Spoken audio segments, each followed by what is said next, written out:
Bonjour à tous, merci de nous rejoindre. Voici les titres de ce midi.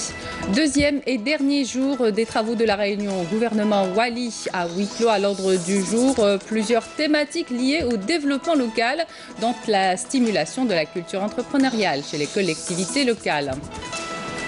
On ira à la Daïra de Bni Ounif à Béchar où malgré les contraintes, cette région a réussi quand même à réaliser plusieurs projets de développement afin de satisfaire les besoins de la population locale. L'exposition spécifique des produits algériens a ouvert ses portes mardi dernier à Libreville au Gabon, une foire des produits algériens avec 70 entreprises algériennes participantes. Bienvenue à tous. Le ministre des Affaires étrangères, Abdelkader Msahel, a reçu aujourd'hui le secrétaire d'État américain des Affaires politiques, David Hull, en visite de travail en Algérie. Les deux parties sont revenus sur les questions liées au renforcement de la coopération bilatérale dans divers domaines, notamment territorial et international.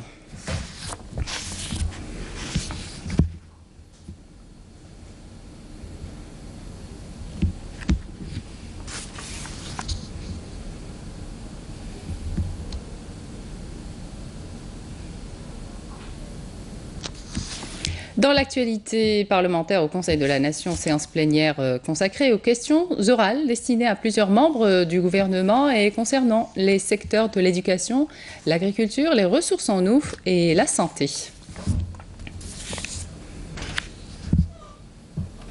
Je vous le disais, au Palais des Nations, les travaux de la réunion au gouvernement Wali se poursuivent ce jeudi à Alger, sous la présidence du ministre de l'Intérieur, Nordine Bedoui, avec à l'ordre du jour plusieurs thématiques liées au développement local, dont la stimulation de la culture entrepreneuriale chez les collectivités locales. Les travaux de cette rencontre, qui ont repris en atelier au deuxième jour ce jeudi, se déroulent à huis clos avant la clôture. Il est attendu l'élaboration de recommandations qui serviront de feuille de route dans la réalisation des objectifs de développement économique et social des collectivités. Et justement, on prend comme exemple ce matin la Daïra de Bni Ounif à Béchar où malgré les contraintes, cette région a réussi quand même à réaliser plusieurs projets de développement afin de satisfaire les besoins de la population locale en termes de postes d'emploi, d'habitat, de soins, entre autres. Hassiba Abdallah. C'est une des exploitations agricoles de la Daïra de Bni Ounif à Béchar. Ici, on produit de tout, malgré quelques obstacles. Notre production est en vente même au nord du pays. Les gens d'ici aiment travailler, mais ils n'ont pas assez de terre. Il y en a beaucoup ceux qui ont bénéficié de l'autre terrain, mais ils ne produisent rien. Il faut trouver une solution. Comme solution, un comité chargé de la régularisation de tous les terrains agricoles de la wilaya de Béchar a été créé afin de contribuer au développement de cette région frontalière. D'autres projets touchant plusieurs secteurs sont lancés, dont l'habitat. Plus de 100 logements sociaux sont prêts à être octroyés juste après l'achèvement des travaux d'aménagement urbain. Aussi, plusieurs décisions d'attribution d'aide à la construction rurale ont été remises aux habitants du village Rosfa. Nous remercions notre gouvernement pour tout. Je souhaiterais tout le bien à notre pays et à notre peuple. Nous avons besoin d'un terrain de sport. Des aides dans le domaine agricole aussi. Nous avons déjà l'aide au logement rural et c'est une bonne chose pour laquelle je remercie le président de la République. À côté de cela, plusieurs autres projets sont en cours de réalisation dans cette région du pays, comme ce centre de formation professionnelle d'une capacité d'accueil de 300 places pédagogiques ou cet hôpital de 60 lits dont les travaux seront bientôt achevés. La Daïra de Bni Ounif a également bénéficié d'une enveloppe financière de 100 milliards de centimes pour la protéger des inondations. Puis améliorer le niveau de vie passe forcément par l'amélioration du service public. Le ministère de l'Intérieur a entrepris un vaste programme de modernisation de l'administration avec l'édification d'une administration électronique efficiente et transparente, comme c'est le cas dans la commune de Soukharas. Hasna Zoubiri. Les assemblées populaires communales ont bénéficié d'importants investissements ces dernières années. Plusieurs d'entre elles ont été modernisées au grand bonheur du citoyen. La commune de Soukharas est un exemple. Une APC qui a bénéficié de tous les moyens nécessaires pour faciliter la vie aux citoyens. Grâce à l'informatisation des données, tout est devenu facile. Désormais, la carte nationale est retirée en une semaine, alors que le passeport en 10 jours. Pour renouveler un permis de conduire, cela prenait parfois une année. Aujourd'hui, on le renouvelle en un mois. Idem pour la carte nationale biométrique et le passeport. L'administration locale n'a ménagé aucun effort pour la mobilisation des moyens humains et matériels pour réussir ce passage au numérique. La numérisation est devenue synonyme de facilitation de retrait de documents et sécurisation de données. Notre commune sera parmi les premières communes qui réussissent le retrait dans les meilleurs délais du permis de conduire biométrique à point. Nous serons également au rendez-vous pour le lancement du carnet de famille et la carte grise biométrique. D'autres services et entreprises qui accompagnent ce passage au numérique de la commune de Soukharas ont également mobilisé tous les moyens nécessaires. Tous les sièges d'APC et d'AIRA sont liés au réseau informatique du ministère de l'Intérieur et des collectivités locales. D'ailleurs, 26 APC et 10 d'AIRA sont liés au réseau de fibre optique. Ces projets ont donc permis aux communes d'entrer à l'ère numérique afin de faciliter le retrait des documents aux citoyens. Faire de la marche pour aller à l'école, c'est bien, mais en région enclavée pour des petits écoliers, ça peut être contraignant. Et à l'Oued, 37 bus scolaires ont été distribués à plusieurs communes afin d'améliorer les conditions de scolarisation de ces enfants. Nesrine Ben Saïdi. Fin du calvaire pour les écoliers de la wilaya d'El Oued qui viennent de bénéficier de 37 bus scolaires supplémentaires dans le cadre de l'application des instructions du président de la République visant notamment les zones reculées et enclavées. Nous avons 25 écoles primaires dans la région de Rguiba. Ces bus vont régler un grand problème de transport et améliorer les conditions de scolarité des enfants.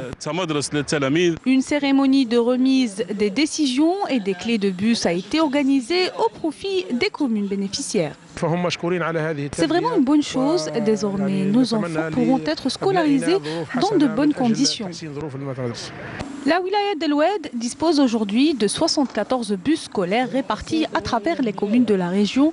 Un acquis qui mettra fin aux souffrances des écoliers de la région et notamment pour ceux qui sont obligés de parcourir des kilomètres à pied pour rejoindre leurs établissements scolaires. Ouverture au Kenya des travaux de la conférence de haut niveau sur l'économie bleue durable. Le ministre du Tourisme a plaidé à Nairobi pour la promotion de l'économie bleue. Abdelkader Ben Masoud a eu une riche activité avec ses homologues européens et africains. Le compte rendu avec Manel Boudouaba. L'Algérie a appelé à Nairobi par la voix de son ministre du Tourisme et de l'Artisanat à la promotion de l'économie bleue dans le cadre de la gouvernance et de la gestion rationnelle pour relever les différents défis à même de réaliser le développement durable. À l'issue des travaux de la conférence de haut niveau autour de ce thème, Abdelkader Ben Masoud a appelé à l'impératif de trouver des mécanismes de financement pour permettre aux pays en voie de développement de prendre en charge cette problématique dans le cadre d'une coopération internationale équitable. Toutes les propositions que nous avons soumises durant les 3 jours de travaux ont été acceptées par les organisateurs et figurent dans la déclaration finale. Ceci est la preuve que notre expérience est une expérience réussie, saluée par l'envoyé spécial des Nations Unies. Nous avons également eu l'occasion de débattre avec des responsables et ministres de différents pays qui ont aussi salué cette expérience et nous avons mis l'accent durant nos rencontres sur la nécessité d'un travail commun pour garantir un développement durable, tant au niveau mondial que régional. De mon point de vue, cette conférence est cruciale étant donné l'importance qu'ont accordé les pays participants à l'économie bleue. Cela a permis notamment la constitution d'équipes territoriales chargées d'en réaliser les objectifs. Le ministre a eu d'ailleurs une riche activité traduite par les différentes rencontres bilatérales qu'il a tenues avec ses homologues relevant des différents pays européens et africains, dont le ministre irlandais du commerce, de l'emploi et des affaires, le ministre barbadien des affaires maritimes et de l'économie bleue et l'ambassadeur représentant spécial du secrétaire général des Nations Unies chargé des océans, avec lesquels il a évoqué les moyens de renforcement et de promotion du partenariat en matière de développement durable. Pour rappel, les travaux de la conférence de haut niveau sur l'économie bleue placés autour du thème l'économie bleue et le programme 2030 pour le développement durable avait commencé lundi. Les 6000 participants se sont penchés sur les nouvelles technologies et l'innovation pour les océans, les mers, les lacs et les rivières, ainsi que les défis, opportunités, priorités et partenariats. Des travaux qui ont pris fin hier. L'exposition spécifique des produits algériens a ouvert ses portes ce mardi à Libreville au Gabon. Une foire des produits algériens qui se tient jusqu'au 2 décembre prochain avec 70 entreprises algériennes participantes, lesquelles actives dans plusieurs branches. Karim Haïfa. L'exposition spécifique des produits algériens à Libreville, capitale du Gabon, a attiré de nombreux visiteurs venus découvrir un éventail de produits proposés par 70 entreprises algériennes. Au deuxième jour de cette manifestation économique première du genre dans ce pays d'Afrique centrale, les visiteurs de ce salon semblent conquis par les produits algériens. Cette visite m'a permis de découvrir les produits algériens que je ne connaissais pas. D'ailleurs, j'invite les hommes d'affaires algériens à venir investir ici pour renforcer ainsi les liens commerciaux entre les deux pays. À travers cette visite, les Gabonais découvrent la diversité de la production algérienne en matière d'équipement ainsi que de la production agricole et agroalimentaire. J'invite les opérateurs gabonais à venir découvrir les produits algériens exposés à cet événement pour créer de nouvelles passerelles de partenariat et renforcer ainsi les liens commerciaux entre les deux pays. Grâce à ce salon, les opérateurs économiques algériens espèrent donner un coup de fouet à leur exportation vers l'Afrique centrale et l'Afrique de l'Ouest. On arrive aujourd'hui à exporter notre production dans de nombreux pays, à l'instar de l'Espagne, de Dubaï, du Qatar et de la Russie.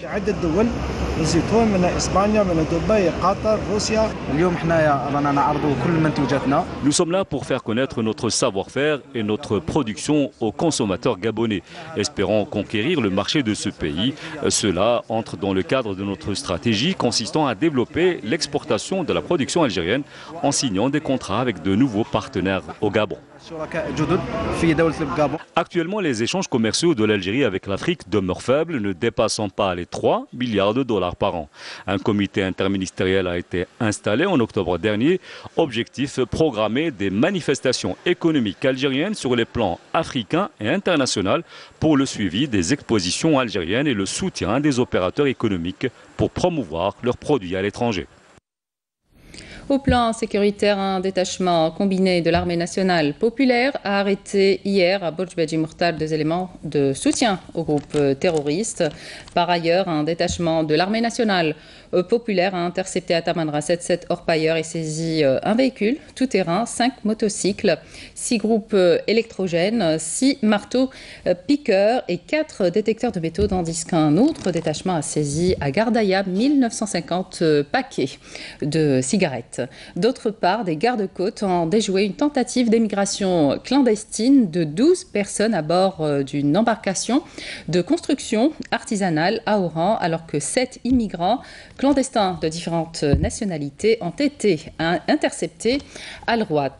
À l'étranger, journée internationale de solidarité avec le peuple palestinien hier mercredi, le secrétaire général de la Ligue des États arabes, Ahmed Aboulraït, a fait observer à cette occasion que la cause palestinienne est confrontée à des menaces sans précédent en raison des positions américaines partiales en retirant les questions d'Al-Quds et des réfugiés palestiniens de la table des négociations. Il a rappelé aussi le transfert de leur ambassade à Al-Quds, occupée déclarée capitale d'Israël, et la suspension de leur aide à l'Office de secours et de travaux des Nations Unies pour les réfugiés de Palestine dans le Proche-Orient. Le reste de l'actualité à l'étranger, en bref, avec Bouchra Bali. Des émissaires de l'Iran, de la Russie et de la Turquie ont entamé mercredi à Astana un nouveau round de pourparlers sur la Syrie, centré sur la situation à Idlib. Les Nations Unies sont représentées par l'envoyé spécial pour la Syrie, Staffan de Mistura, qui doit quitter ses fonctions fin novembre et laisser la place au diplomate norvégien Pedersen. Le président ukrainien Petro Poroshenko a demandé aux pays membres de l'OTAN et notamment à l'Allemagne de déployer des navires en mer d'Azov pour soutenir Kiev dans son bras de fer avec Moscou après un accrochage avec les forces russes au large de la Crimée. Pour la première fois de son histoire, l'Argentine accueille les chefs des plus grandes puissances mondiales lors du G20 vendredi et samedi. Le président russe Vladimir Poutine et son homologue américain Donald Trump s'entretiendront comme prévu lors du sommet de Buenos Aires. Au moins 10 personnes ont été tuées et plusieurs autres blessées lors d'un attentat à la voiture piégée, suivi d'un échange de tirs revendiqué par les talibans, visant mercredi une compagnie de sécurité privée britannique dans l'est de Kaboul. On revient en Algérie pour découvrir Alter Ego, une exposition mais surtout un journal intime que l'artiste Larbi Arzqi a voulu partager avec nous, des œuvres qui expriment ce que la parole n'y arrive pas, et c'est à la galerie Espaco. Nessiba Jaïdir. Cet espace d'art moderne et contemporain accueille l'artiste plasticien Larbi Arzqi. Alter Ego, c'est le titre de cette exposition qui nous donne à contempler des dessins réalisés à l'encre de Chine, au crayon, feutre ou fusain. Arzqi Larbi nous offre en partage sa passion.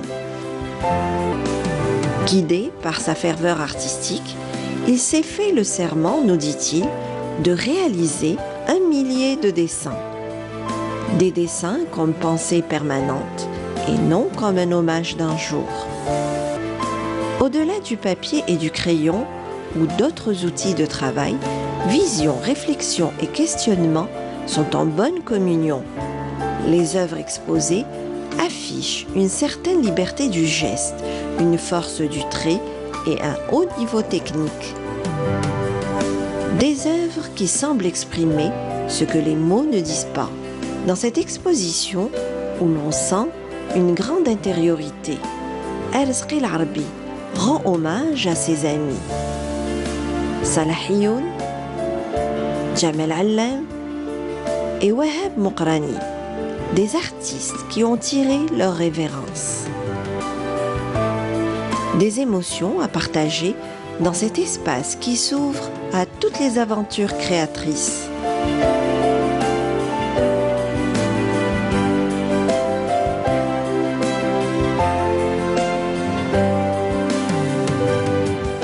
Du football pour terminer avec le match au retard de la 11e journée Ligue 1. L'USM Alger rencontre à 17h45 l'US Sétif au stade Omar Hamadi. La rencontre sera retransmise sur la chaîne nationale et la chaîne 4.